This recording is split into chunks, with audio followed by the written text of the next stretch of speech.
Hello, everyone. Happy afternoon to you, and welcome to the Treaty 7 territory of Southern Alberta.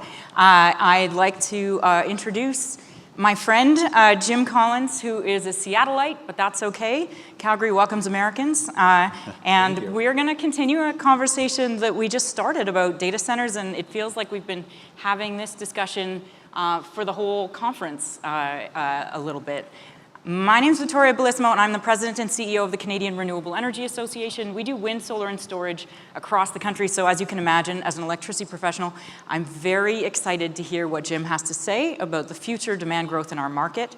I will just one other introductory thing and say that this is such a hot topic that even the Canada Energy Regulator released a market snapshot today. They estimate that there's 239 data centers in Canada at present, and it's expanding. They highlight a couple of reasons why Canada is a good site for data centers, including low-cost power, mostly across the country, significant clean power, and a cool climate. So without further ado, Jim Collins is the General Manager of Global Energy Markets, Cloud Operations, and Innovation at Microsoft. And my first question is, what does that actually mean, Jim? What do you do on a regular basis? Thank you. Well, first off, thanks for hosting me. Great to be here in Calgary for this great event. So I get asked the question all the time. Actually, I've been at Microsoft now 12 years, and when I first started, at that point in time, everyone was like, why does Microsoft care about energy? That was, again, before data centers really took off. So what my team does at Microsoft is we wear many hats, right? Early on, as we'll kind of get to a little bit later, energy is really key to the continued growth of the data center industry, right? So my team focuses a lot initially on site selection activities. Again, where should we go? How should we grow our existing data center portfolio? Where should we go next? What's the business case? A lot of times that business case is largely driven by power. Power timelines, power quantities, right? And cost-based energy rates, right? That's all critical elements, I think, for our industry. Once our data centers get going, again, then my team works initially on the rate negotiations, working with regulators, policymakers around how can we create more effective energy rates, right? Tariffs that really give large-scale customers like us price signals, right? Again, build this behind your meter as opposed to that. And then longer term, we're working with our utilities, continuing to keep up with their growth, intervening in utility integrated resource plans or IRP plans to make sure that they continue to have the support they need from large-scale operators just for the continued growth. So again, it's the energy sector of Microsoft, specifically at the data center sector. Again, we start early and we never end. Okay, well, let's break it down a little bit more for those of us who haven't spent more than just the past 2 days talking about data centers. What does a data center look like when it operates? What does it need in terms of electricity, both from a reliability perspective and from an actual energy perspective? Yeah, great question. So again, from a reliability perspective, right? So when we go out and build data centers, we have to have 5 nines reliability, right? So what that means is our data centers have to be up 99.999% of the time. In order to do that, right, from our design perspective, that really typically results in us having, some types of behind-the-meter generation, right? It's typically a bunch of 2.5 to 3 megawatt diesel plants for the most part that largely just sit there, right? Again, they're only there in case an emergency where the grid goes down and we need those to cover the load. In addition to that, we have a bunch of very short-term duration batteries, right? That again, if the site goes down, we lose power for some reason. The site goes to batteries, and then it goes to the diesel backup in a lot of the instances. And a lot of people don't understand that, right? I think that from the operational perspective, people realize that from the reliability element, data centers definitely need reliable power. But they don't realize, again, if you have a 100 megawatt data center site, right, you're going to have 100 megawatts plus of behind the meter diesel generators, and you're going to have 100 megawatts of batteries, right? So again, just from that reliability perspective, that's really critical. That's core to kind of what our design looks like. And again, that's where it can get really creative too, right? Where we can work and partner with our utilities. Again, kind of going back to the rate side element, like utilities or our market, like give us a price signal that says, Microsoft, build a 2-hour duration battery as opposed to 15-minute duration battery that can be integrated with the grid. Or build some type of other, don't build diesel, build some type of other capacity, that you could integrate to the grid. So those are the options that we're continuing to explore with our sites. So we're going to nerd out at some point in this conversation about rate design because we're not going to be able to help ourselves, but we're going to start with demand growth.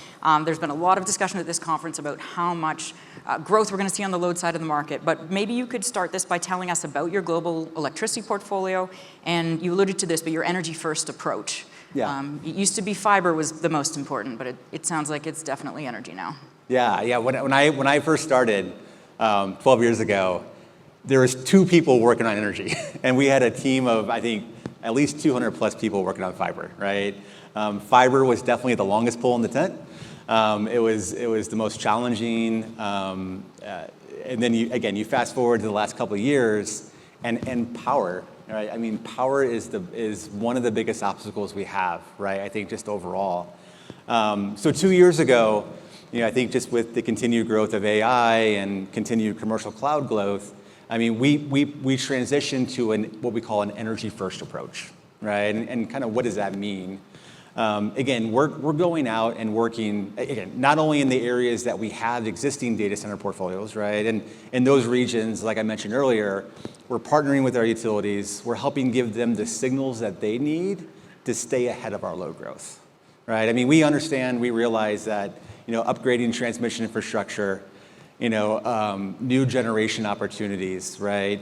Those all take a lot of years and a lot of capital, right? So we're willing to come in and help, be that voice for them, right? That they need in a lot of these regulatory proceedings. Again, we help bring capital commitments, right? Again, we're very unique, I think, I would say, than other customers on the grid. But then we're also looking at areas that we don't have data centers, right? And we're continuing to go out and work with, the utilities, the grid operators in there. And literally, I mean, like when I say power first, like we're going out, getting transmission maps with our utilities, identifying substations, right? And trying to target areas that they are communicating to us, right? That has availability, energy availability in the quantities that we're targeting, as well as the timelines that we're targeting. We wouldn't want you to have to own up to what your forecast of the future is, and I heard earlier today that we should actually call that future casting. But do you have a plan for load growth for 10 years? Can you tell us what you think additional electricity you need in 10 years? Can you give us any hints as to what the future looks like? I don't know exactly what the numbers look like, right? I mean, it's again, there's been a lot of growth in the last, since I've been there 12 years ago now. And again, I think just, working with our utilities, right? I think, again, that's where, when they go in and file their integrated resource plans, right? I mean, some utilities, like Dominion in Virginia, for example, their 10-year plan had them doubling their system, right? I mean, they're don't hold me to it, but they're a 20 gigawatt utility today. They came in asking for another 20 gigawatts of capacity, right, as part of their integrated resource plan. We're seeing a common theme, right? I think in some of the data center regions, I think where we have capacity and other hyperscalers have capacity. So again, I think the growth, like I said, I think really the integrated resource plans and what our utilities are communicating, like I think that's like my vision of the growth. Kind of what they're communicating. Like I said, it's taking time. Okay, so from demand growth onto reliability, you talked about 5 nines of reliability, so we get a picture of how firm your supply needs to be. Tell us more about the battery storage that you have on site. You did allude to it's very fast, but it could be longer if there were proper incentives. How does that work today, and how could it work in the future? Yeah, again, so today, like I said, I mean, large part, it's just 15-minute duration batteries for the most part, right? That's kind of what we install pretty much across the globe. And the reason that we do that for the most part is like, again, we're trying to, obviously for the reliability element, but what we're trying to do is go out there and communicate, like talk to the grid and say, hey, I talk to so many utilities that, they want to put in longer term duration batteries, right, behind their systems. And again, I think really that conversation with the data center really makes the most sense because, like I said, if we have a 100 megawatt load, and again, I'm just making up a number, we would have 100 megawatts of, short-term duration batteries, right? And again, and as we're thinking about new tariff opportunities, right, like we always try to communicate to the utility that says, okay, if I go in and I put in a 2 or a 4 hour duration battery, right, like what value will that be to the grid, right? And again, I know sometimes like you have the energy only markets and then you have like the capacity markets, which we'll talk about a little bit later. But again, I think those are the conversations that we really want to talk about because again, I think, through new tariff designs, right? I mean, I think we can be innovative. Like we can bring solutions, like we can help bring more batteries to the grid, I think through these type of approaches. So that's batteries. What about other forms of resource adequacy? So is there a way that you've contracted in other areas, or is there a way you think you could set up your energy system so that you actually provide not just reliability services, but resource adequacy to the power system? Yeah, and we have. And so actually, several years ago in Cheyenne, Wyoming, we had that as a new data center region for us. At that point in time, I think the city of Cheyenne, was 120 megawatts. Like that was the total demand of the city. And we came in like talking a number that we wanted to bring, to the system a lot higher than that. And at that point in time, again, this was 2014, 2015. And at that point in time, the utility said, like, we don't have the generation capacity, right? I mean, like, the energy is there. I mean, with all the renewables that were being added, the market was long renewables. It was just short, like, when the wind wasn't blowing or the sun wasn't shining. Like, I mean, they needed, like, a firmer capacity. And at that point in time, they communicated to us that they were going to go build a coal plant. Right, because it was the cost causation principle, right? It's like Microsoft is the only one asking for load growth in our area. All of our capacity right now is fully secured, right, through other customers or dedicated to other customers. So what we did, working with them, like I said, we didn't want to be shown as causing, a new generation build, and specifically not a new coal generation build. At that point in time, because that's what Cheyenne Light was communicating to us, that they were going to go to build a new coal plant because in 2014, that's what they did.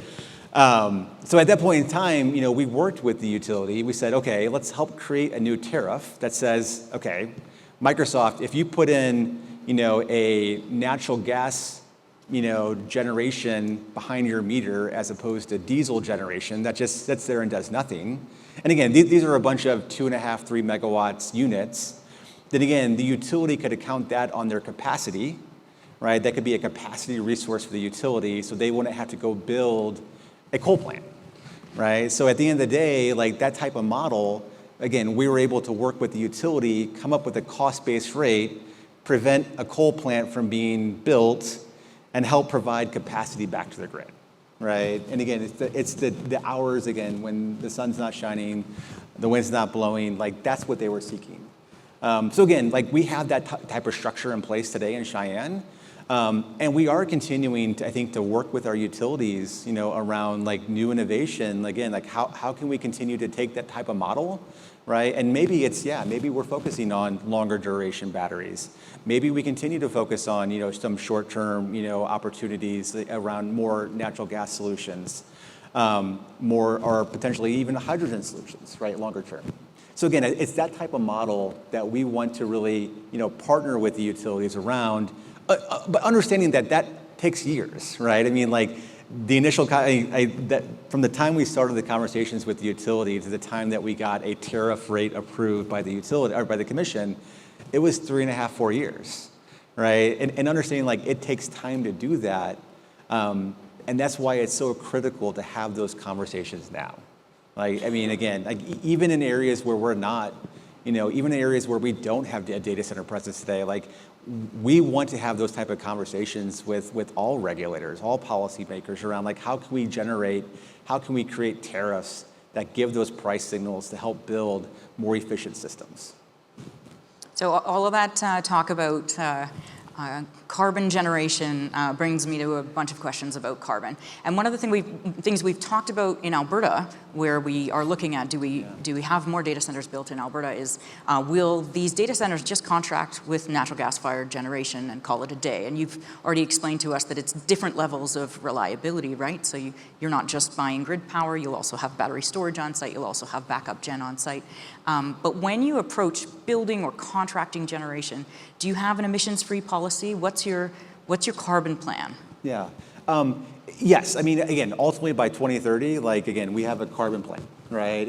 And how we're approaching this is from different angles, right? I mean, we now have a carbon removal team, right? That they're just focused entirely on carbon removal type of projects, right? And again, we've announced a lot of very interesting projects over the last year. Our team has done on that approach. So again, like that's one element. And again, we're also, like I said, we're also integrating like in those IRP processes through our utilities to make sure that we are giving our opinions on, again, like the carbon-free approach. Obviously our nuclear deal that was announced, a couple weeks ago, I mean, yeah, we are advocating for more nuclear, right, across the system as much as possible. Understanding that it is going to take time, right? I mean, I think, a lot of the conversations or a lot of the presentations that we've seen from, a lot of utilities, in the sector, it's something that, they don't see coming on scale until 2033, kind of plus. So again, understanding that like our longer term vision is like, yes, we're moving to a carbon-free approach. I think over the next couple of years, like how we need to transition to that, again, like that's kind of what we're trying to work on right now. So pain in the short term, gain in the long term. Yeah, I mean, like I think it's just, in the short term, a lot of it's going to be carbon removal type of projects, right? I think, looking for opportunities around batteries, other stuff like that, for sure. Trying to push for that as much as we can, 100%. And then trying to position ourselves to those longer term, carbon-free type of resources. Okay, so you talked about getting involved in integrated resource plans or IRPs in various markets. The end goal that we all seem to be working towards here is clean, reliable, affordable electricity, right? How do we get there? Do you think at a global scale that we're going to have an enormous challenge doing that with the advent of new data centers and new load growth to support the digitization of the economy? Yeah, again, I do think that there is definitely challenging, again, 5 years ago, my biggest concern was substations, right? As simple as that sounds, it was, transformer lead times were becoming a thing and they were slowing everything down. I mean, today it's transmission, it's carbon-free generation, right? I mean, like those are the two big areas, right, that we're trying to continue to invest in, and again, like through the integrated resource plans, talk with utilities, help make sure that we're communicating that element, right? And then also like on the cost competitive component too, right? I mean, like we do want rates that are cost based, right? Again, we do, like, I mean, in some of these markets, like we have paid price premiums, right? If you kind of go back to, 2014, like when we announced our renewable mandate, at that point in time, if you looked at like the renewable sector as a whole, there was a lot of projects that were getting, not getting approved by the commission, right? I mean, those projects were very expensive at that point in time. We came in, we saw that, as well as other hyperscalers, right? And we were willing to pay, some type of premium to help buy down that type of technology, right? To help accelerate renewable technology. I think as we look to today, right? I mean, we're open to the same mindset, I think, to help accelerate carbon-free power, right? So again, like those are the type of approaches that we're trying to take right now to make sure that, again, we have cost-competitive energy rates, right, and help make sure that the technology that we want to see across the system continue to grow, and transition into, is being approved by, the regulatory bodies that need to. Okay, so we've hit the point in the afternoon where I admit to everybody that Jim and I used to have similar jobs. We both used to work with customers and work in regulatory processes to get customers better rates. Electricity is charged to customers in different ways, under different rate designs with different billing determinants in different jurisdictions. And I'm charging Jim with telling us that he's seen all sorts of different rate designs. What works best and what really doesn't work very well? Yeah, and again, I could go all day on this, but I from what I've seen this historically, again, it's kind of going back to my price signal, and I preach that all day long, right? And I think in those type of markets, right, that have capacity elements to them, like that really gives, I think, large energy users those price signals to help build this as opposed to that. Again, I know there's energy-only markets, right, where, like Texas here, stuff like that, where again, it's like customers pay a $1 per megawatt hour fee, right, or rate, and they have price caps and stuff like that. But again, from the markets that I've seen and the markets that we have been able to take, to accelerate, different types of technologies, right, it has been those markets that have some form of capacity, right? And again, I think energy-only markets can have a capacity element to it, right? Just kind of like what that looks like is still sometimes TBD. But really those markets, like I said, that have that capacity element to it, that cost causation principle and stuff like that, I mean, like those are the markets that I've seen that really have been able to really help push forward, help expand different types of technologies, to help move us towards this, this carbon environment that we're moving towards. And we've really talked about innovative approaches to contracting and innovative approaches to tariff design. And you provided some examples to me in advance, but where you could provide a demand response type product back to the market through your on-site generation. Can you elaborate a little bit on that for the folks at home who are actually in the room with us today? Yeah, and again, it's really it's that Cheyenne story, right, that I was telling earlier. Again, if for some reason like the grid has a situation, the utility would essentially give us a notice that we have to go, off the grid, right? And essentially we would just go 100% to backup, at that point in time. And really, like I said, I mean, like those are the type of solutions, like I think kind of going back to the tariff design, conversation, helping and making sure that you have, that visibility to demand charges and kind of what they look like. And again, like I see a lot of utilities out there, even in regulated areas where they have like energy-only tariffs, right? Or they have, some type of flexibility, or they have, 80% of their cost recovery comes through energy rates and 20% come through demand. I see a big pivot, like I think in this market right now, where utilities realize that all this infrastructure that they're building, for large-scale customers, a lot of that's fixed, right? I mean, fixed transmission costs, fixed generation costs, like all this, they need to make sure that they're recovering, right? And I think the way that they can do that most effectively is through the demand component, right? To make sure that, again, that's that consistent, cost recovery mechanism that utilities try to advocate for. But again, also, like I said, on the tariff side of the house too, right? I mean, like, that's where I think the biggest opportunity to accelerate a lot of, what we're talking about right now, because like, in my personal opinion, the tariffs that I see today, they were never contemplated for, data centers, like for, data centers, at 100 megawatts plus, right? I mean, they were never contemplated for that. They were contemplated largely for, 10, 20, 30, 40, 50 megawatt types of customers, right? And again, I think that's where, again, a lot of times, like when we're going and having some initial conversations with utilities and we talk about energy rates, and they always say, oh, well, here's our large industrial energy rate. And a lot of times, like when you look at that, it gives you no price signals, and B, it's not effective. It does not do the job it needs to do, right? I think for the most part. Again, acknowledging that, with data centers or with other large energy users, right? I mean, like, they are going to have to build generation. They are going to have to build capacity. They are going to have to build new transmission, right? I think just to stay ahead of the growth. They are going to have to add more substations to their system. Like, a lot of that's fixed costs that they need recovery of, right? So again, I think it's those type of elements that we're continuing to talk through.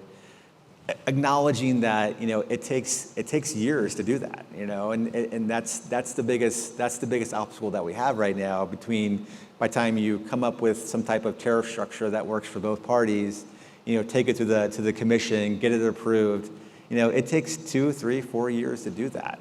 And that's why I said it's really important right now to be having those conversations, even in areas where data centers currently are not located at. So if you happen to work for a system operator and you're sitting in this room, probably something to take note of. Here's my last and completely loaded question for you. If you were in charge of Canada's National Renewable Energy and Energy Storage Association, what would your key priorities be for the next 5 years? Yeah, again, I think it would just be, how can I work with large-scale energy users, right? I mean, I think that would be my biggest priority, right? Understanding that large-scale hyperscalers and so forth, I mean, we all have the same initiatives, right? I mean, we want to continue to advance renewables. We want to continue to advance, carbon-free power opportunities, right?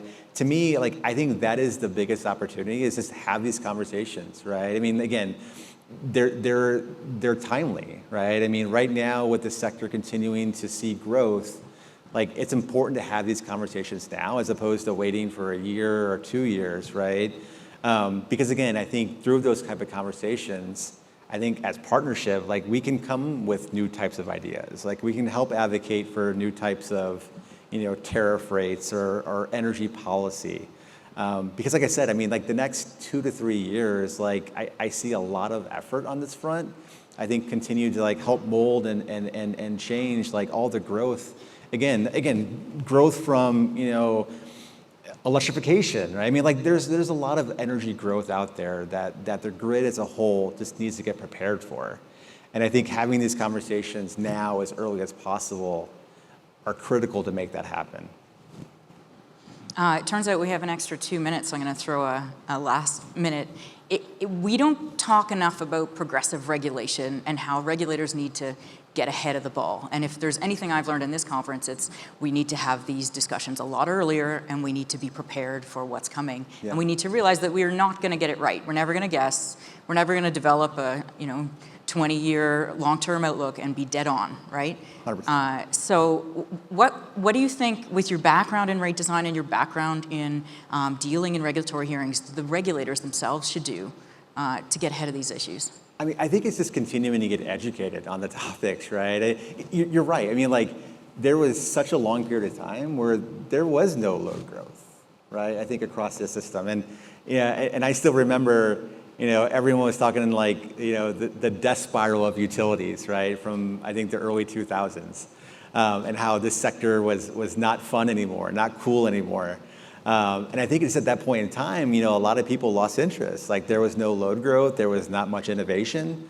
But I think you fast forward to today and, the sector has done a complete 180, right? I mean, there is load growth coming. There is a lot of innovation that needs to happen. Grids need to be updated, right? I mean, the energy grid as a whole is probably one of the biggest accomplishments ever built by humankind, right? I mean, it's amazing that you can go, flip a switch and a light comes on, right? I mean, everywhere. But again, it's just kind of updating the system, right, that needs updated, right? And again, that's going to take a lot of time. That's going to take a lot of time and a lot of capital and a lot of policy and regulation, I think, to continue to move this forward. So again, I think that's what I would really continue to advocate, to all the policy and policymakers and regulation bodies out there, is just continuing to get educated on the topic. What load growth looks like, what are all the opportunities, how can I continue to accelerate, decarbonization, more renewables across the grid? These are the big factors that are going to be, I think, decisions to be made upon over the next 5 to 10 years, which is very exciting. Yeah, so you heard it here, folks. Electricity, not boring anymore. And we hope we'll all have a chance to work together and learn more about this topic. So please join me in thanking Jim Collins. Thank you. Thank you.